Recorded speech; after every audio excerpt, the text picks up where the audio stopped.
Okay, you know you better than anybody else, right? So be you in the training. That's what's really important. Okay, self-disclosure. Okay, so it's a really hot topic. Your business is your business. Now you're up against my bias. That story this morning about Cleveland Clinic, that's gossip. You would not hear what his results were. You wouldn't hear what it meant for me to listen. It was gossipy.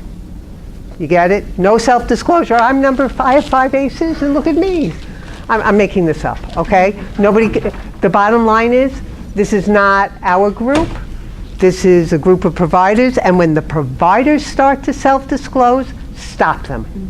Because there tends to be a level of comfort, and you're the BHIP person sitting in the room. Someone could say, well, listen, you know, I have 4 aces and I became a pediatrician.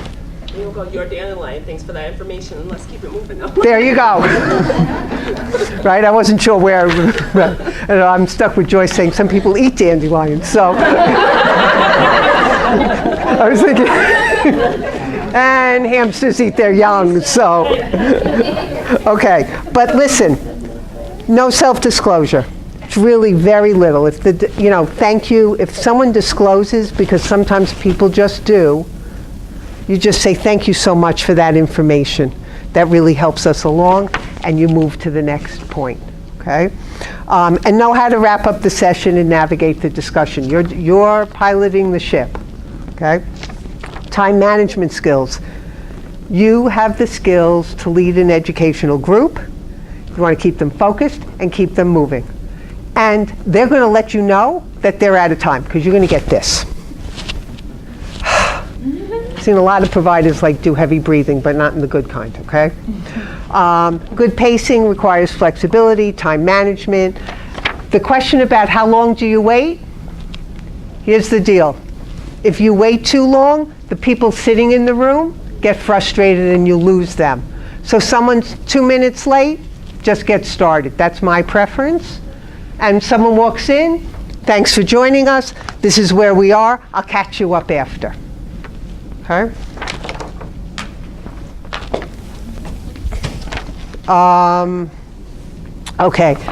No, tune in and read your audience. Sometimes you're going to see a provider kind of melting, or a PSR melting, because they're back in their own heads about what you're bringing up and discussing. Be aware of them and check in, but not with, how are you, you okay? You could check in with, this is the part that is really difficult material sometimes, right? So you're just framing it and you're moving it along, because it's not a therapy group, it's a training group, okay? Behavior management skills. So you're going to manage the expectations. Good contracting skills, right? Today we have 45 minutes. You heard Dana do it, right? We have 45 minutes. This is what we're going to discuss. This is how we're going to discuss it, and we're going to move it along. You want to show personal confidence. You want to convey that you know what you're talking about, and you'll be with them to lead them throughout the entire training. No cell phone use. So that watch example was bad, okay? However, what I say in every single training, especially to providers, is here's mine. And I put it down and say, I know this is really difficult. We're all really connected to our phones. Here's an opportunity to disconnect and just all be together as we get through this material. And usually they're pretty good about it. They'll put their phones away or in their pocket, and it's hard. If someone in the middle of your training picks up their phone and starts to text or whatever they have to do, if you feel comfortable, this is what I do, I'll say, is this an emergency? Do you need to go? Because it may be an emergency, or it may be their kid, or it may be, honey, what do you want for dinner tonight? I'm going food shopping. You don't know. So you really want to make sure that you kind of call it and ask them to put it away. Really important, because A, it's disrespectful to the people in the group, and it's disrespectful to you, and they're not going to hear the material. So they're not going to be able to deal with Ms. Garcia because they missed the whole discussion because they were thinking about what was happening, okay? And if it is an emergency and it's a patient and someone needs them, say, go. We'll catch you on the, I'll come back and let them go, right? Walk or stand closer to the person in the room. It's a technique. Some people use it, some people don't. Drives my students crazy when I'm in the middle and I go, and I keep going. But that's up to you. And if you're sitting, you're not going to scoot, right? So just stay put. It really depends. And then sometimes the phone and the distraction is important because that person is using it as a way to dissociate from the material. So just be real sensitive to it. And if you pick that up and the person says, no, I just had to check something, you can really give them permission to go. You can say, they may put it away, and then afterwards just say, is everything all right? If you need anything, let me know. Because that's, you want to be really careful how you give someone those resources to check in with EAP, be mindful. Sometimes you'll see people, mindfulness exercises, from doing the work with patients. Sometimes it takes them to a place that they didn't expect to go, and it's not about being mindful, it's about some kind of recapitulation of something. So you'll check back in with the person. Okay, any questions? Okay.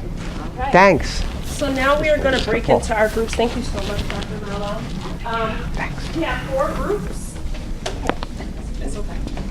We have 4 groups, and your names are already assigned on your agenda for those 4 groups. If your name is not in one of those 4 groups,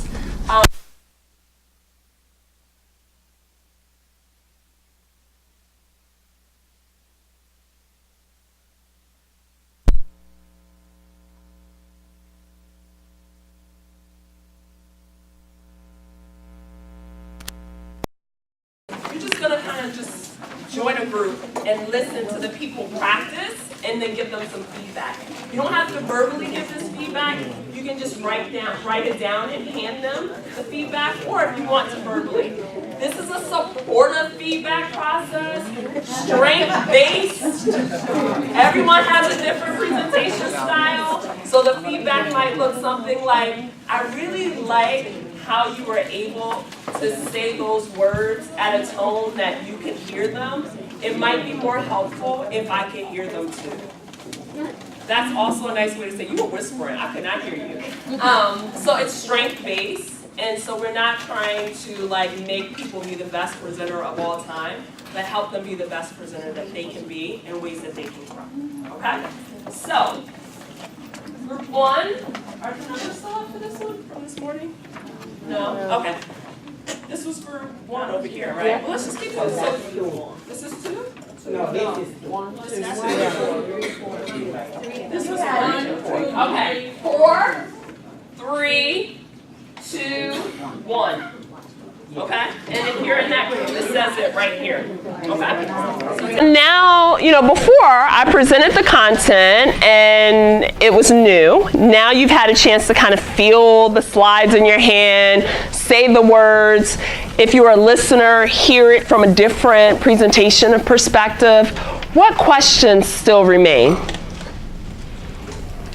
Anything not clear? Okay, so there's a couple of points I want to just reiterate and be very specific about. So the question, what's wrong with you versus what happened to you, that is an internal dialogue. You're not going to actually verbally say to a patient, what happened to you? I just want to be really clear on that, because I think that's come up in previous trainings. The other point is with the ACEs. Dr. Mallow, made it very clear, we're not asking anyone for their specific ACEs. You're not gonna read out the ACEs that are on the slide. To reiterate that point. People can review them and look at them themselves, but you're not reading them out loud. Same rule of thumb that we don't verbally administer the ACEs. It can often be very triggering and traumatizing. So some of the next steps of what's going to happen after this presentation. You're going to go back to your clinics and just reflect on this experience. Write down anything you want to make sure you keep note of, because it may be a couple of weeks before you present and the material may not be as fresh.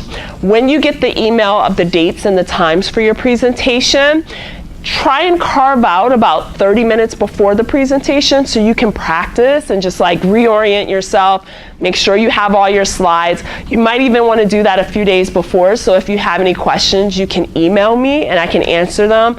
I'm a clinician 3 days of the week. I'm here 4 days, so I may not respond immediately. So if you can email me a little bit in advance, that'll make sure I can answer your question. Okay? Any questions about the handouts? Yes, Well, Amy. someone brought up in our group and mentioned that is there a possibility that, let's say, if someone is not great at presenting or public speaking, like having a co-presenter, like is that an option? That's a great question. We hadn't really thought about that before, just because of the resource. If 2 social workers, providers are not seeing patients, and there's, if your clinic is even fortunate enough to have 2 behavioral health specialists, that's a pretty big pull from the clinic. But if you do have that concern and that's something you're interested in and maybe want that support, please shoot me an email, okay? I can come to the clinic if necessary and give you that support. We want this process to be a positive one. At the same time, as much as possible, we want presenters that are in that clinic because, like I said earlier, it's a great opportunity for you to connect, bond with your team. You are the trauma expert. It builds a better relationship. So we want to support you in your role, not take over your role. Okay? You're the expert of your clinic. We want to respect that boundary.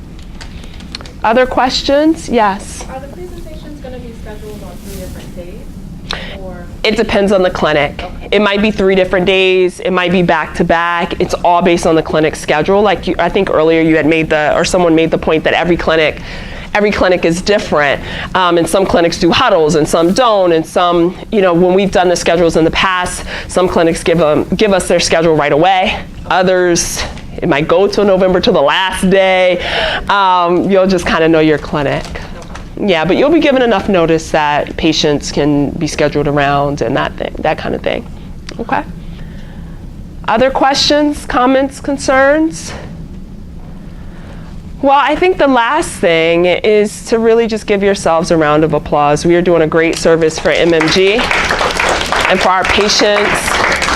And so thank you all so much for your participation. Please do not hesitate to reach out. Thank you. You all have a great day.